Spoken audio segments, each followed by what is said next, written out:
Selamat pagi. Assalamualaikum warahmatullahi wabarakatuh. Hari ini saya Laksmi Maharani, mewakili tim PKM Lab Farmakologi dan Farmasi Klinik Unsur, akan menjelaskan tentang penggunaan obat pada masa kehamilan dan menyusui.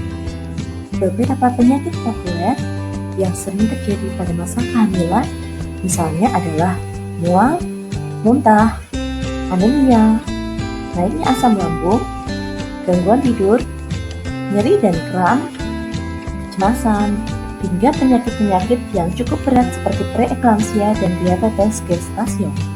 Sedangkan pada masa menyusui, ibu menyusui seringkali mengalami putih lecet, mastitis atau peradangan kelenjar payudara, pegal-pegal, anemia, gangguan kulit hingga infeksi jamur atau thrush, dan ada juga yang mengalami depresi.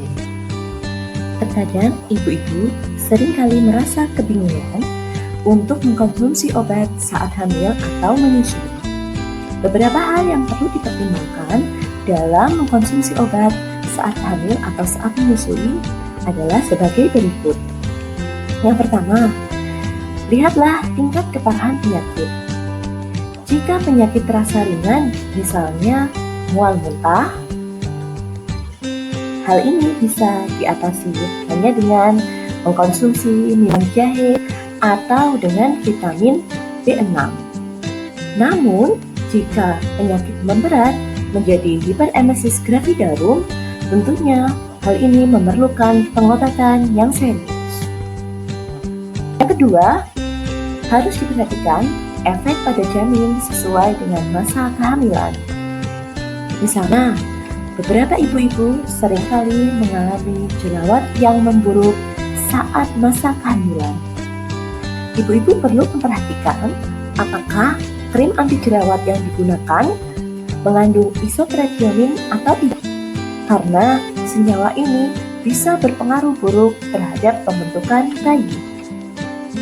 Yang ketiga, jika diminum saat menyusui, maka kita perlu memperhatikan efek obat tersebut pada produksi ASI atau efeknya pada bayi.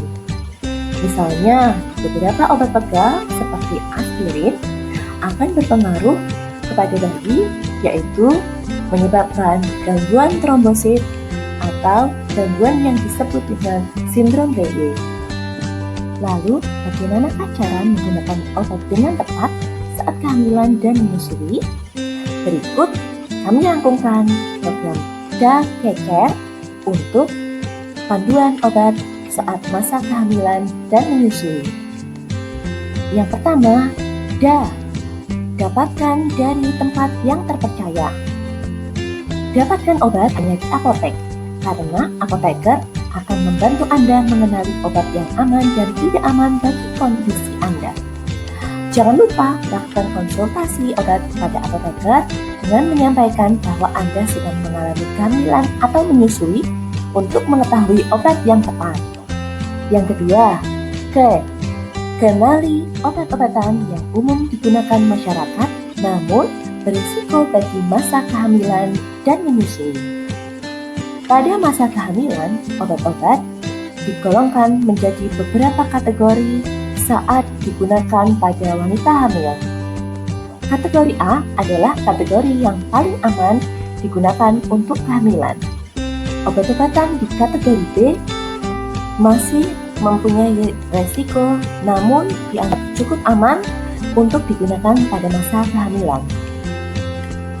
Pada obat-obatan kategori C, jika ibu-ibu hamil menggunakannya, maka perlu pertimbangan apakah manfaatnya lebih besar dibandingkan resikonya. Obat-obatan yang tergolong dalam kategori D sebaiknya dihindari saat masa kehamilan karena berisiko terhadap ibu atau janin. Obat-obatan yang masuk ke dalam kategori X tidak boleh digunakan kepada wanita hamil karena resikonya sangat besar. Tanyakan kategori obat kehamilan ini kepada apoteker Anda atau Anda bisa membacanya dalam leaflet obat. Untuk obat-obatan yang digunakan pada masa menyusui, WHO mengkategorikan obat menjadi 5 kategori. Yang pertama, kompatibel, boleh digunakan tanpa resiko. Yang kedua, kompatibel, namun perlu dilihat apakah ada efek pada bayi. Yang ketiga, sebisa mungkin hindari dan perhatikan efeknya pada bayi. Yang keempat, hindari karena bisa menghambat produksi ASI. Dan yang kelima, obat-obatan ini tidak disarankan untuk konsumsi saat masa menyusui. 8 prinsip kenali tersebut dalam penggunaan misalnya, saat kita menggunakan krim jerawat retinol, maka dia tergolong ke dalam kategori C kehamilan, sehingga perlu tetap diwaspadai karena belum ada bukti ilmiah lengkap akan menyebabkan resiko atau tidak kepada ibu dan bayi. Pada ibu menyusui misalnya, harus menghindari senyawa yang bernama CTM yang sering kali kita temukan dalam obat-obat flu seperti merek-merek yang ada gambarnya di sebelah kanan, karena dia tergolong ke dalam kategori 3 dan 4, yaitu bisa menyebabkan penurunan produksi ASI secara bermakna dan bisa muncul efek samping pada bayi seperti kelesuan. Prinsip yang terakhir adalah cermati dosis dan aturan penggunaan obat. Hamil dan menyusui harus menggunakan obat sesuai dengan takaran dan aturan pakai, karena bahaya obat bisa saja terjadi akibat kesalahan pemberian takaran atau pendosisan, atau waktu dan frekuensi, atau kekerapan dalam penggunaan obat. Misalnya, sekalipun aman, obat-obatan paracetamol yang tergolong ke dalam kategori kehamilan ternyata memiliki risiko menyebabkan attention deficit hyperactivity disorder atau gangguan atensi dan hiperaktivitas pada anak yang dilahirkan jika digunakan lebih dari 20 minggu pada beberapa trimester kehamilan. Saya rangkumkan beberapa daftar obat yang aman untuk penyakit pada masa kehamilan. Obat-obat yang sangat aman, misalnya kategori A, adalah vitamin B6 atau pyridoxine yang digunakan untuk mual dan muntah.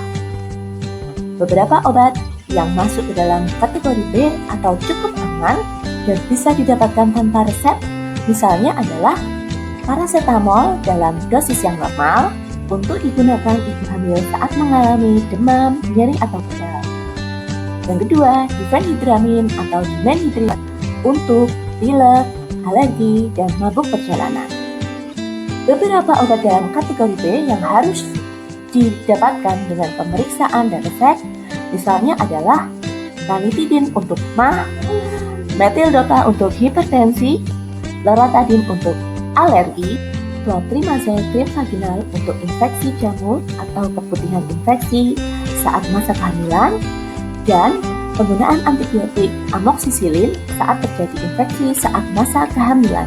Sedangkan beberapa obat yang masuk ke dalam kategori C sehingga bisa dipertimbangkan untuk mengobati penyakit pada masa kehamilan, namun jika masih bisa dihindari, boleh dihindari, yaitu adalah obat batuk, misalnya guaifenesin untuk batuk berdahak dan dextromethorphan untuk batuk kering, pseudoephedrine atau obat flu yang boleh digunakan pada kehamilan trimester 2 dan 3, loperamide atau atapulgid untuk diare saat kehamilan, antasida dan simeticone untuk MAH, CTM untuk alergi, labetalol untuk hipertensi, dan thioconazole untuk infeksi jamur. Sedangkan prinsip penggunaan obat pada saat menyusui yang pertama adalah hindari pemberian ASI pada saat puncak obat, yaitu 1-3 jam sesudah ibu meminum obat. Pompa dan buanglah ASI pada jam tersebut, lalu berikan ASI selanjutnya kepada bayi. Jika ibu terpaksa mengkonsumsi obat yang tidak aman, maka hentikan pemberian ASI selama periode tersebut. Jangan lupa pompa dan buang juga ya. Ibu-ibu bisa kembali memberikan ASI saat obat sudah bersih dari tubuh. Kapankah waktu itu? Yaitu 5 kali waktu paruh obat. Bagaimana cara mengetahuinya? Tentunya ibu-ibu bisa menanyakan kepada apoteker di apotek terdekat untuk waktu paruh ini, sehingga bisa memperkirakan kapan waktu yang tepat bisa memberikan ASI kembali. Berikut saya rangkumkan daftar obat yang termasuk dalam kategori aman untuk ibu menyusui. Obat-obatan yang bisa didapatkan tanpa resep dokter misalnya zat besi, paracetamol dan ibuprofen untuk nyeri dan demam, norit atau karbon aktif untuk diare, dan antasida untuk MAH. Sedangkan yang harus didapatkan dengan resep dokter adalah nystatin untuk infeksi jamur di mulut, antibiotik seperti amoxicillin, ampicillin, erythromycin, dan rifampicin, prednisolon untuk radang misalnya pada gigi, betametasoda radang di kulit, dan obat radang umum yaitu hidrokortison. Pengobatan antihipertensi menggunakan metyldopa dan hidroklotiazid dan pil KB yang berisi progesteron saja. Kurang lebih begitulah ibu-ibu prinsip penggunaan obat pada masa kehamilan dan menyusui. Semoga bermanfaat. Ingat, cer, dapatkan, kenali, dan cermati. Akhir kata, tumbas tepung tang alun-alun, empun rampung, matur nuwun. Wassalamualaikum warahmatullahi wabarakatuh.